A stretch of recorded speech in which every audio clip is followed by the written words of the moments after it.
Assalamualaikum Ustaz Hakim. Buki Suami ya. Alhamdulillah. Buki Suami ini alumni Pondok Pesantren Darul Ulum yang kebetulan beliau juga mengajar di Mandua Pondok Pesantren Darul Ulum. Jadi hari ini saya ketikanya pas karena yang saya cari adalah ustazah lulusan dari Pondok Pesantren Darul Ulum yang tentunya ada ciri khusus yang ada di Pondok Pesantren Darul Ulum ini adalah tentang zikir istighosa. Karena beliau ini alumni Darul Ulum, maka sudah pasti dan apalagi sudah menjadi guru di Mandua Darul Ulum, istighosanya sudah di luar kepala. Ini ya, guys ya. Untuk hari ini saya ingin sekali mendengarkan panjenengan bagaimana ketika panjenengan ini melakukan istighosa. Kalau dulu masih di pondok, sekarang menjadi guru di Mandua yang ada di lingkungan Pondok Pesantren Darul Ulum. Yang saya tahu bahwa zikir istighosa ini selain di pondok ternyata di Mandua ini juga melakukan zikir istighosa. Kebiasaan. Nah ini sangat pas sekali ketika ingin bahwa ternyata selain di pondok, karena di Mandua ini juga tidak hanya siswa-siswi yang dari pondok, tetapi dari luar pondok juga masuk ke Mandua yang ada di pondok. Ya, Ustaz Hakim Suami, saya berharap panjenengan bisa memberikan gambaran ketika bagaimana panjenengan melakukan zikir istighosa, kira-kira perasaan apa yang panjenengan rasakan ketika saat berzikir istighosa. Alhamdulillah ya, kalau yang saya rasakan karena saya usahakan walaupun belum bisa setiap hari ya, saya lakukan setiap hari subuh, usahakan bisa satu hari saya usahakan bisa membaca istighosa. Karena apa? Menurut saya dengan istighosa kita lebih tenang dan lebih mudah melakukan sesuatu karena sudah banyak khasiatnya ketika terjadi sesuatu, seperti contohnya misalnya saya mau melahirkan, itu ketika saya mau melahirkan saya baca istighosa, alhamdulillah itu dimudahkan, lancar, jalan juga berlancar. Ketika rem belum itu saya baca istighosa, alhamdulillah juga bisa. Subhanallah. Itu yang saya rasakan. Jadi nampaknya memang bisa sekali istighosa itu menurut saya. Ya, dalam beristighosa ini panjenengan untuk melakukan ini memang dengan ikhlas atau memang kebutuhan atau memang seperti apa? Menurut saya, bagi saya itu harus saya lakukan karena kebutuhan ya. Sampai dari SMA 2 masih dibisarkan setiap hari harus baca istighosa. Kalau dia selama itu setiap subuh, kalau sekarang karena sudah nggak di pesantren, pokoknya diusahakan setiap hari baca, pagi mungkin bisa, mungkin siang atau sore atau malam. Subhanallah. Jadi kalau seluangnya, kalau masih nggak bisa ya melakukan untuk berzikir istighosa.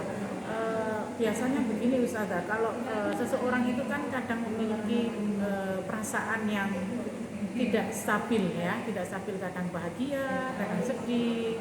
Nah ini ketika seandainya panjenengan ini sedih, apakah bagaimana panjenengan melakukan zikir istighosa? Biasanya kalau ada apa-apa itu ya sedih atau apa itu yang sering saya baca itu ya apa yang kita stawis bisa nggak tolong sama Allah karena dia masih pertolongan dari Allah, itu yang sering saya baca ya apa yang dilakukan stawis saya baca. Ketika